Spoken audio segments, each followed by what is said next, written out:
गद्दी की जानिब से माँ से मोहब्बत और अपनी माँ के एजाज़ में एक पुरवकार तकरीब का इनेकाद किया गया, जो लतीफ़ाबाद के एक मुकामी हाल में मुनक्किद की गई।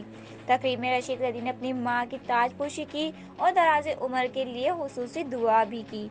इस मौके पर मौजूद मेहमानों में डॉक्टर अनवर मेमन, इंजीनियर हबीबुल्लाह कायम खानी, यार मोहम्मद खंड, डॉक्टर महफूज गद्दी, सैयद अजीज, गुलाम मुस्तफ़ा गद्दी और दीगर सियासी समाजी शख्सियात ने शिरकत की।